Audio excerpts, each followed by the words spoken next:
guys, it's Ker-Leen. Thank you so much for tuning back into Lemomlife.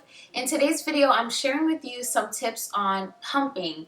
So this is especially directed towards moms who have babies in NICU. If you do have a baby or babies in NICU and you're wondering how can I pump more milk, I'm going to share some of my tips with you. Now, I didn't start out having any tips. This is just information from my experience. This was my first time going through this, and I was really scared that I wouldn't have enough milk and that my baby, although I was really grateful for donor milk, would be strictly on donor milk. That was part of the reason why I was motivated, and I just needed to figure out what to do. I did have some conversations with my lactation consultant while I was there, and so some of this information is from the lactation consultant, things that I actually applied and worked for me, and some of this information is from my experience. And so let's get right into it. My number one tip for pumping more milk is to get yourself a manual pump. A small manual pump, and I'll insert a clip of what that looks like so that you can see. That has been a lifesaver for me and a game changer as far as getting more milk.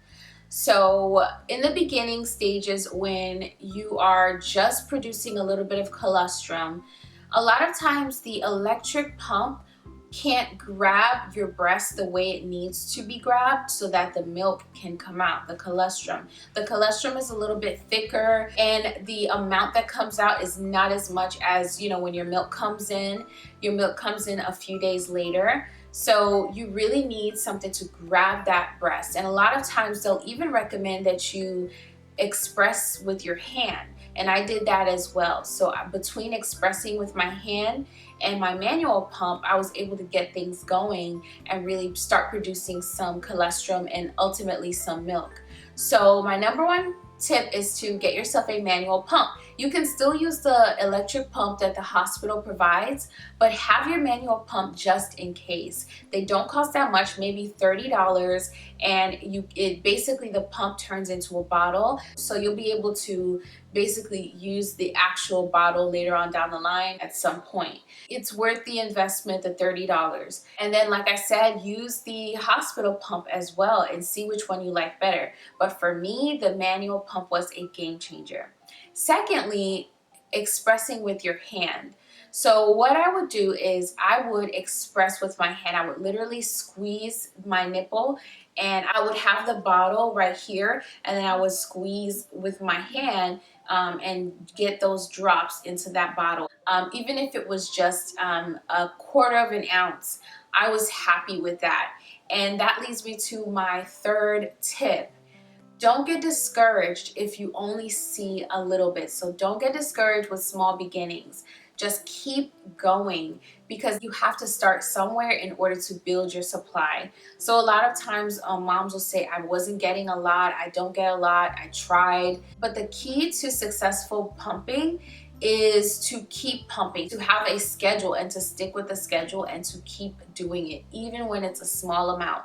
So pump your small amount, be happy with that, and then the next time you sit down to pump, make sure you stick with your schedule, sit down, pump again, and just keep doing that over and over again. And eventually you'll see your supply starts to rise. A lot of times the hospital, the fact that your baby is in NICU and that you are sitting in a hospital room away from your baby, that might make you sad. So find out if your hospital allows you to go and relax in your baby's room. And when you're ready, when you're able physically and mentally to go to your baby's room, try pumping in your baby's room, because that might help you as well. So that's my next tip, is to try to be near your baby.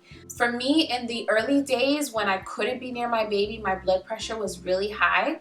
I basically sat in my hospital bed, and my husband sent me videos of him and also pictures. And so I would look at the videos of him and I would look at the pictures until I was able to get in a wheelchair and go see him. And then ultimately I was able to walk and go see him. So I was over there a lot until I was discharged. So pumping around your baby is also another great tip. A tip that the lactation consultant gave me was to massage your breast before pumping. And I was kind of already doing that, but basically just kind of massaging your breast and getting things going, and then sitting down to pump. So whether you use the manual pump or the electric pump, massaging your breast first. Now what I was doing is a combination of squeezing my nipple to get some milk out, kind of like I was doing when I was just expressing with my hand. So I would squeeze first, get some milk out of the nipple, get the nipple kind of ready, and then I would put the manual pump on and I would pump. And that's what I did in the early stages. I kind of combined that hand express with the manual pump, and that helped me get things going as well. I first started out with like an ounce, and then it went to like 3 ounces, and then before you know it, I was like filling up the bottle, and I was doing that every time. And the more I did it, the more encouraged I became. The more milk I got, the more encouraged I became. That's why you can't get discouraged in the beginning, because then you just kind of stop, you halt the process. So it's okay if you start with small beginnings. Just apply these tips and you'll get your milk going in no time. Another great tip that I learned about at the hospital was sham feeding. Sham feeding is where you go to your baby's room, and if your baby is ready to do that, you tell the nurses, I would like to sham feed my baby. If one nurse is not familiar with sham feeding, it's okay. Just wait till you get another nurse and then tell her the same thing or him the same thing. I would like to sham feed, and I need assistance doing that. And you can even ask for the lactation consultant.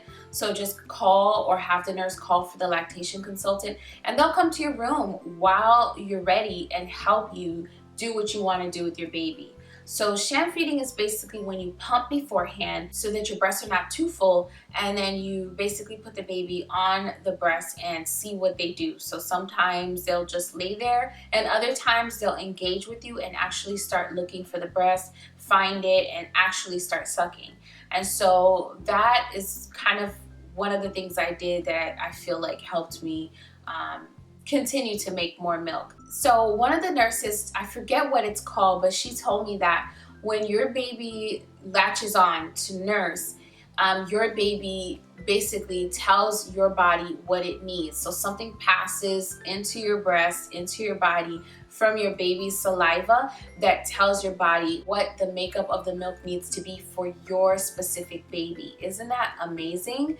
So like there's something that happens, there's an exchange that happens, and it's really, really important that even if you're not producing a lot of milk, even if your baby, they say the baby won't do anything, that you go ahead, if your baby's ready, and sham feed, because that might be just what you need to get your milk going. So sham feeding is amazing, and I think that it's great for moms who are struggling in the beginning to pump, to just put your baby on the breast at every opportunity, because that gives your body the signal that something needs to happen, some milk production needs to occur.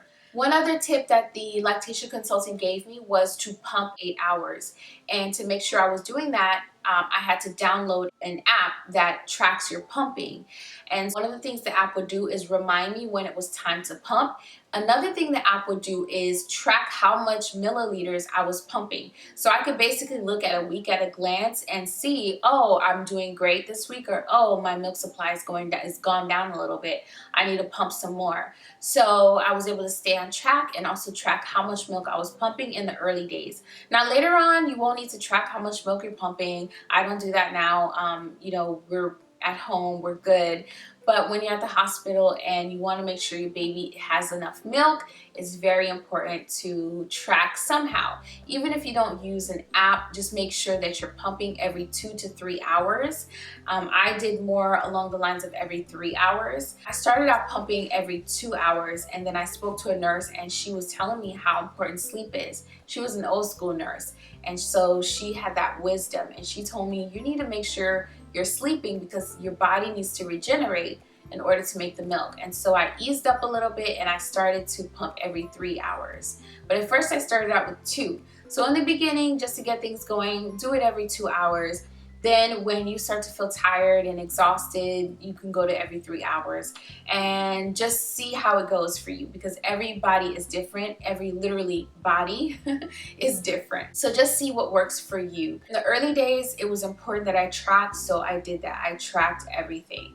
And then once I got comfortable, I didn't need to track so much. You don't even need an app. You can literally write it down in a notebook and you'll be just fine. Finally, Every time you pump, try to pump for 20 to 30 minutes and then stop. After you're done with that 30 minutes, just stop, rest, eat. Make sure you're eating well, you're resting. That is so important. I can't reiterate that enough. I can't stress it enough. Make sure you're eating well, you're sleeping as much as you can, and drinking as much water as you can. That is so important because your body needs a chance to regenerate and do what it is supposed to do. But if you're not taking care of your body, then it's very difficult for that to happen. So I'm not sure what your situation is or how you found my video, but if you're in the hospital right now, do the best you can at eating, sleeping, and taking care of yourself so that you can do the best for your baby. Thank you guys so much for watching this video. If you enjoyed it, please go ahead and give it a thumbs up for me, and I will see you really soon. Bye!